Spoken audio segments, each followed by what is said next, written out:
দর্শক, নতুন ভিডিওতে স্বাগতম। দর্শক, একটা ব্যাপার খুবই গুরুত্বপূর্ণ। আমি একটা বিষয় খুব কয়েকদিন ধরে ভাবছি।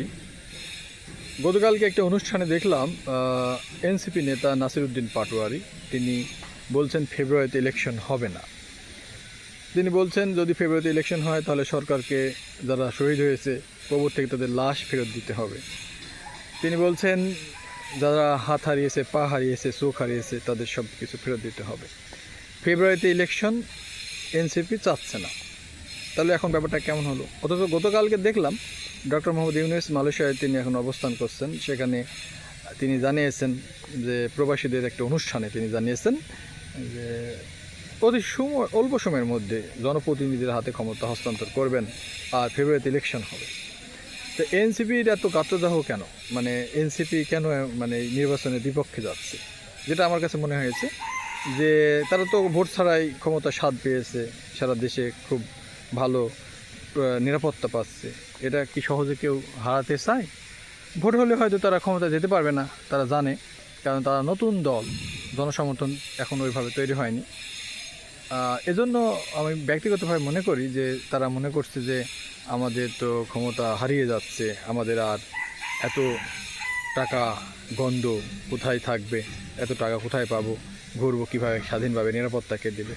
এজন্য চাচ্ছে যে আরও এইভাবে যতদিন পারে ভোট ছাড়া তারা তাদের এই ক্ষমতার স্বাদটাকে টিকিয়ে রাখতে চাচ্ছে। এটা আমার কাছে ব্যক্তিগতভাবে মনে হয়েছে। আপনাদের কাছে কি মনে হচ্ছে সেটা আপনারা জানাতে পারেন কমেন্টে। বাট আমি এটা মনে করি যে এই দৃষ্টিকোণ থেকেই এনসিপি নামে দলটা ভোট চাচ্ছে না। আসলে দেখুন তো, কোনো রাজনীতি এই পর্যন্ত যতটুকু দেখেছি যে রাজনৈতিক দলগুলো সবসময় নির্বাচন করে ধ্বনি তুলে, সবসময় ভোট চায়, নির্বাচন দেন, কিন্তু একমাত্র এনসিপি দেখছি যে ভোটের বিরুদ্ধে যাচ্ছে। তার মানে কি, তারা এখান থেকে প্রকাশ পাচ্ছে তাদের দুটো অর্থ: তারা ক্ষমতার স্বাদ ভোগ করছে, নিরাপত্তা ভোগ করছে, পুলিশ বেষ্টনী ভোগ করছে, ঠিক আছে, সব কিছু তারা পুরো বাংলাদেশে দেখভাল করছে। অথচ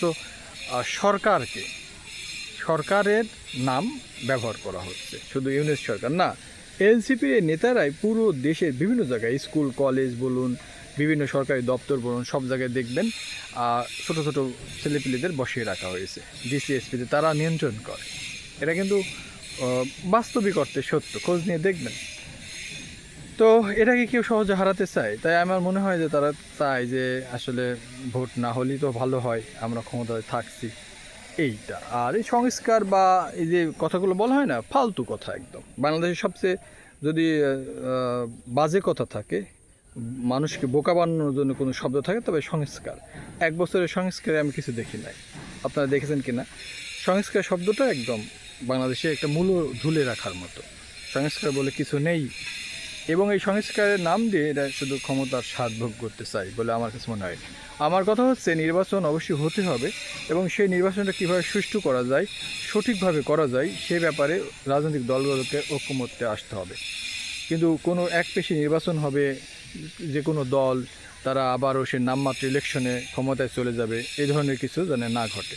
আমরা চাই বাংলাদেশে একটা, যেহেতু আপনারা জানেন গত 15-16 বছরের ইলেকশন নামমাত্র হয়েছে, বাংলাদেশে কোনো ইলেকশন হয়নি, মানুষ তার ভোট দিতে পারেনি। সুতরাং এবারে যে ভোটটা হতে হবে, অবশ্যই মানুষের অধিকার ফেরত দিতে হবে। মানুষ পছন্দ মতো যাকে ইচ্ছা তাকে যেন ভোট দিতে পারে, এবং সেটা অবশ্যই ফ্রি ফেয়ার ইলেকশন হতে হবে। আমার মনে হয় এই ধরনের সিচুয়েশনটাকে ভয় পাচ্ছে। একটা সুষ্ঠু ভোট হলে হয়তো এনসিপি যেতে পারবে না, তাই ক্ষমতা হারিয়ে যাবে, তাদের আরও সে ভাব গাম্ভীর্য থাকবে না, এজন্য তারা ভয় পাচ্ছে। এটা থেকেই তারা নির্বাচনের বিরুদ্ধে এখন কথা বলছে। কিন্তু আমি বলি, এই কথাটা অত্যন্ত ভয়ানক একটা কথা। যদি তারা নির্বাচনকে প্রতিহত করার চেষ্টা করে, আমার মনে হয় বাংলাদেশে তারা যে প্রেক্ষাপট হয়েছিল, সবাই মিলে যে শেখ হাসিনাকে পতন ঘটিয়েছিল, কিন্তু তারা মনে করছে আবারও ওই ধরনের কোনো সিচুয়েশন তৈরি করবে। আসলে সম্ভব না। আমি আপনাদের লিখে দিচ্ছি, কখনো এটা সম্ভব না। এজন্য সম্ভব না, তখন প্রেক্ষাপট ছিল আলাদা, সারা দেশের মানুষের মধ্যে একটা বন্ডিং ছিল, একত্র হয়েছিল, এবং শেখ হাসিনার বিরুদ্ধে সবাই কিন্তু কম বেশি মাঠে নেমেছিল, আমার মনে হয় সবাই, দল মত নির্বিশেষে। কিন্তু এই সিচুয়েশনে কখনোই এনসিপি তার মানুষকে পাশে পাবে না। তার প্রমাণ আমরা ইতিমধ্যে দেখেছি। শহীদ মিনারের যে সমাবেশ হয়েছে তাদের, সেখানে লোকই নেই, হাতে গোনা কিছু লোক তাদের সমাবেশে, অথচ তার বিপরীতে ছাত্রদলের যে সমাবেশে আমরা দেখলাম শাহবাগে, সেখানে মানুষ আর মানুষ। তাহলে এখানে বুঝতে হবে এনসিপি আপনাদের মানুষ আগের মতো আর সমর্থন করছে না, এটা কিন্তু আপনাদের বাস্তবিক অর্থে মেনে নিতে হবে। সুতরাং ভোটের বিরুদ্ধে বলতে গেলে বা নির্বাচন প্রতিহত করতে গেলে আপনাদের সাপে বর হবে এবং আপনাদের ভবিষ্যৎ খারাপ হবে। এই ব্যাপারে আমার ব্যক্তিগতভাবে আমি এটা মনে করি। সুতরাং অবশ্যই ইলেকশন হতে হবে, সরকার যে ঘোষণা দিয়েছে সুন্দর একটা ইলেকশন আমরা দেখতে চাই, বাট সেটা অবশ্যই ফ্রি ফেয়ার ইলেকশন হতে হবে, বাংলাদেশের মানুষ যাতে সুন্দরভাবে ভোট দিতে পারে। আর এনসিপিকে এখনও সময় থাকতে সাবধানতা অবলম্বন করতে হবে। নাসিরউদ্দিন পাটোয়ারি, আপনাকেও আপনার মুখের লাগাম দিয়ে কথা বলতে হবে। ইতিমধ্যে আপনি অনেকগুলো বিষয় নিয়ে কথা বলেছেন, এখনও আপনাকে কেউ কিছু বলছেন, এর কারণ আপনি হয়তো টের পাচ্ছেন না। অনেকে ঠান্ডা মাথার খুনি থাকে, ঠান্ডা মাথার মানুষ থাকে, ওই শ্রেণীর মানুষ আপনাকে হয়তো ওই লেভেলেও রাখতে পারে। তাই আপনার সাবধানতা অবলম্বন করা উচিত এনসিপির এই তরুণ নেতা।